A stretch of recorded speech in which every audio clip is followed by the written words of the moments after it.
BC అని చెప్పేసి రేవంత్ రెడ్డి మాట్లాడడం జరిగింది. దీనిపై మీరేమంటారు? దీన్ని మేము తీవ్రంగా ఖండిస్తున్నాం. కన్వర్టెడ్ బీసీ ఉండరు ఎవరు.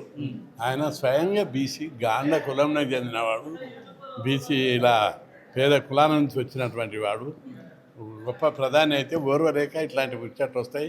ముఖ్యమంత్రి గారు ఇవన్నీ వెంబడే విత్డ్రా చేసుకోవాలని హెచ్చరిస్తున్నాం. ఇటు బీసీ కులగణన చేసిరన్న, అందులో కొత్తగా ముస్లిం బీసీ అని చెప్పేసి కూడా తీసుకొస్తారు. సో దాని గురించి ఏమంటారు?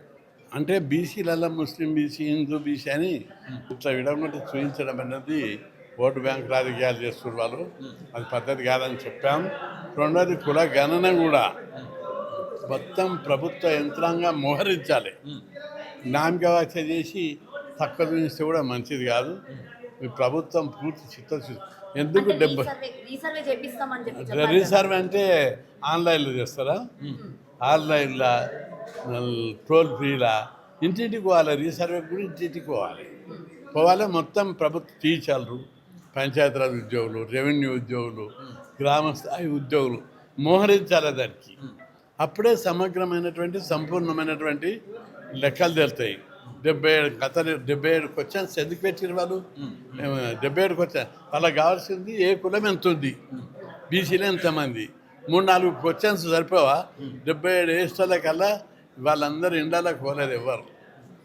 పోయేటోళ్ళు సర్వే చేయడానికి పోయిన వాళ్ళు తూతు మంత్రంగా సర్వే జరిపారు. అంటే అది వ్యక్తి దోషం. ప్రభుత్వము విధానపరమైనటువంటి లోపభూయిష్టమైన విధానాలు అవలంబించడం వల్లే జనాభా లెక్కలు కరెక్ట్ రావడం లేదు. ముస్లిం బీసీ అనే పదాన్ని మీరు అది కాదు. వీళ్ళెవరు మీకు ఈ లెక్కల్లో కూడా చెప్పాలి క్లారిటీ. ఆధార్ ప్రకారం 4,05,00,000 మంది ఉన్నారు. ఓటర్ లిస్ట్ ప్రకారం 4,10,00,000 మంది ఉన్నారు. Voter list 3,55,00,000. School students, college students ఓట్లు ఉన్నాయి కాబట్టి అవి ప్రభుత్వ లెక్కలు. అవి కూడా 67,00,000 మంది ఉన్నారు. మొత్తం 4,10,00,000 మంది. గ్రోత్ రేట్ ప్రకారం జనాభా రేటు, వృద్ధి రేటు చూసినట్టయితే 4,05,00,000 మంది. ఇంత పెద్ద ఎత్తున ప్రభుత్వ లెక్కలు చెప్తుంటే వీళ్ళు 3,55,000 మంది టోటల్ జనాభా 3,55,00,000 అని చెప్పారు. అక్కడనే మనకు కనిపిస్తుంది ఇంకా 60,00,000 మంది ఇళ్ళకి పోలేదు, లెక్కలోకి రాలేదు. కాబట్టి ప్రభుత్వము అనుసరించిన విధానం కరెక్ట్ లేదు. అనుసరించే విధానాన్ని బట్టి లెక్కల పేపర్ చూస్తారు, ఎగ్జామ్ పేపర్ రాస్తారు.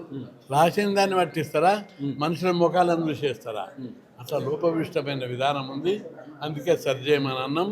సరి చేసేటప్పుడు కూడా వాళ్ళు ఇంటింటికి తిరగకుండా కేవలం టోల్ ఫ్రీ ఆన్లైన్ విధానం అంటున్నారు. అట్లా కూడా రెస్పాన్స్ లేదు.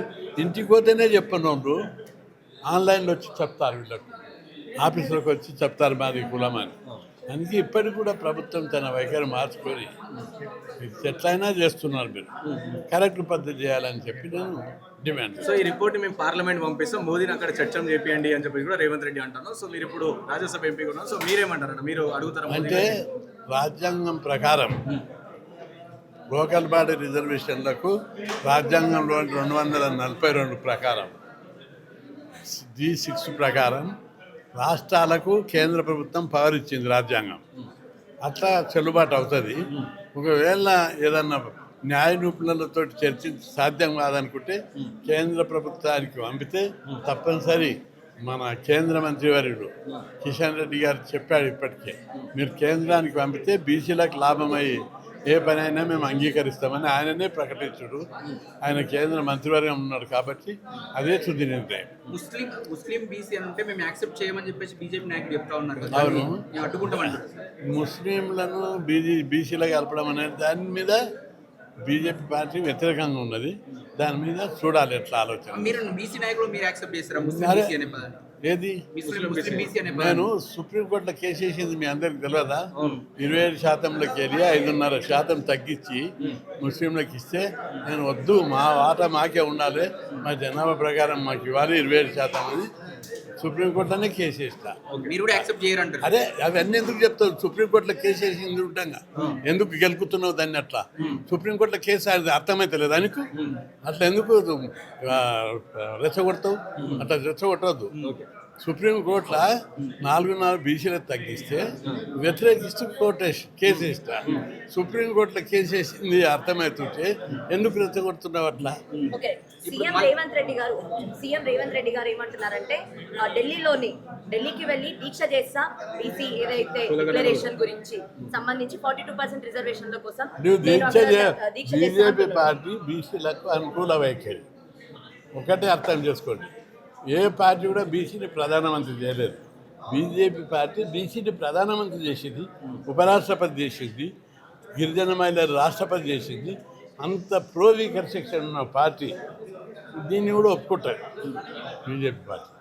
అది కిషన్ రెడ్డి స్వయంగా చెప్పాడు. కాబట్టి ఇంకా దాని మీద రెండో ప్రశ్న ఏం లేదు. అందులో ప్రశ్న లేదా? కిషన్ రెడ్డి చెప్పినప్పుడు కేంద్ర మంత్రి వారు చెప్పారు.